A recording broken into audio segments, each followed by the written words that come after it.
Құрметті жүргізушілер, республикалық маңызы бар автомобиль жолдарында жолдың қарсы жолағына шығу жағдайлары жиілеп кетті.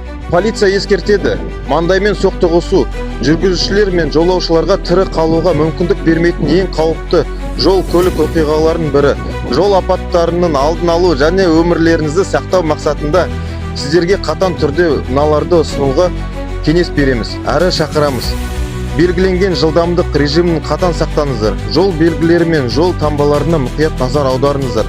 Ережемен тиым салынған жерлерде қауіпті маневрлермен басып озудан бас тартыңыздар. Естеріңізде болсын, жолдағы асығыстық адам өміріне қауіп төндіреді. Сіздерді үйде жақындарыңыз күтіп отыр.